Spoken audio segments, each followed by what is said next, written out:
The need to reshape the global economy, politics and business brought together these African leaders to this year's World Economic Forum in Davos. 4 tens, Aliko. 6 tens.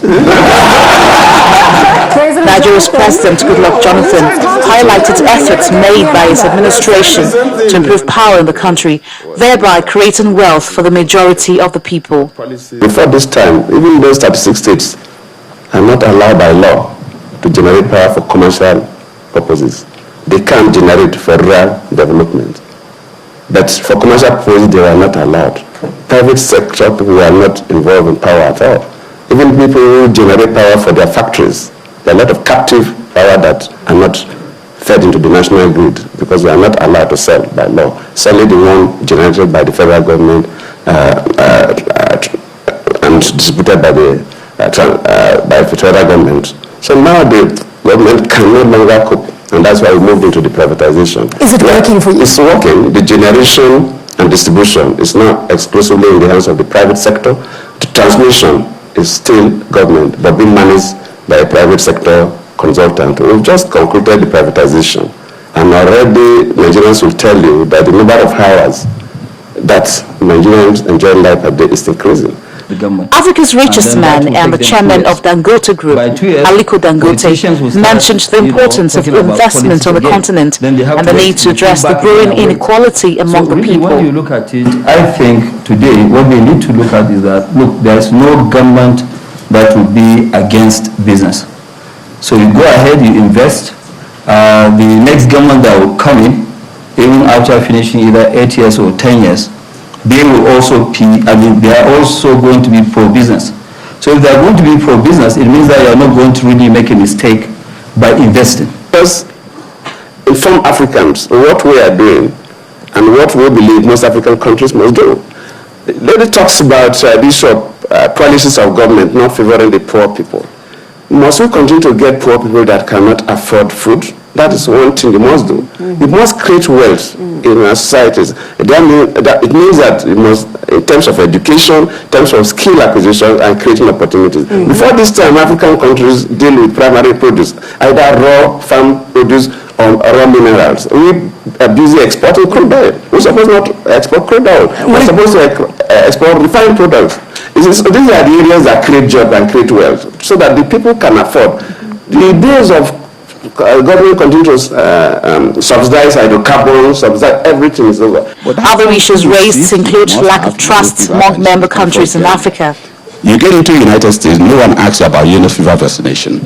You get into Britain, no one asks you. You go into Ghana, no one asks you. But Nigeria going to this particular country, they stop them and maybe even deport them.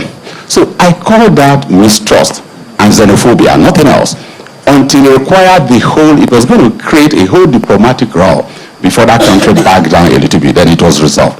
We put out a statistic that has attracted everybody, that 85 wealthiest people in the world, whom you can sit comfortably on a double-decker bus, own the same wealth as half the population of the world. And we say that there's something wrong with that, not just because it is immoral, but because we also see that those same people, those same companies, actually also hijack political power. And institutions, public institutions, start to work in their favor against the majority. So this conversation is not expected to end with this forum. What is paramount at this time is to take all the ideas generated and run with it to create the Africa of strong growth and development. Bolaji Akinwale, the Channels Television News. Well, that was actually our correspondent Bolaji Akinwale that put that together, that report. Well, we'll take it up from there. Privatization, is it working? That's the same question the lady asked the president. So is it working? Well, I would say the way I would look at it, they are calling hiccups. They are teething problems. Yeah. Privatization has worked, will always work. We just did the transition from a publicly held energy sector or power sector, electric power sector, to a privately held electric power sector. There are several challenges where the sector is going through today. Issue of supply of gas, issue of inability of even the transmission grid to wheel out generated power. So issue of stranded power plant would have no power supply. Instead of strengthening the distribution grid, so those things have to take some time. But ultimately, it is going to be a transformation. It's going to be a complete economic transformation that will take place. It may not happen instantaneously. You're not going to have a light bulb effect. You're not going to wake up today in the darkness and then the next day you have light indefinite. So we're going to go through this teething problem. But ultimately, what the privatization policy is the right thing to do, and eventually we're going to all get the benefit of a privately held power sector. Yeah, Bingo, you have something to say? Yes.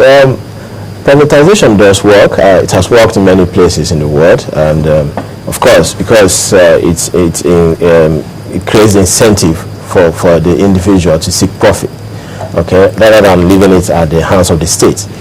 But at the same time, for privatization to really deliver all these benefits, it's important to have a very strong regulatory institution. So while the regulation is not there, we face the same problem we have in Europe today. Okay, privatization works very well in areas where competition is easy to be introduced. But when we are talking about infrastructure, okay, which are naturally monopolistic or at best oligopolistic because you have few players controlling everything, okay, like in the power sector, you have just few power companies. All of us cannot, the barriers to entry are very high that not everybody can venture into such businesses. So because of that, the number of players in the industry will definitely be limited. And when you have a limited number of players, then competition cannot come in that way. So you need very strong regulatory institution to really bring down prices over the long haul. Otherwise, we will still be where, for instance, in the telecom industry, I'm not sure that our air tariff, what we pay for a minute of call or a second of call, is the cheapest in Africa. Again, the reason is simply because of the nature of the infrastructure industry, and also has to do with the power of the regulator.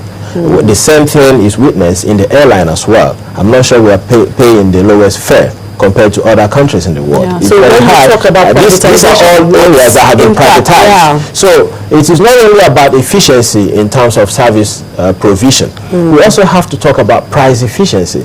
How does it benefit the consumer? Yeah. Okay, are we getting reduction in prices? Yes, we want to have light always, but we don't want to have light at such that we will no longer be able to pay for it. When there is light, we also want to be able to afford it. So what is affordability? Now, what guarantees the affordability of these services will be very strong regulatory institutions, but right now we haven't seen it.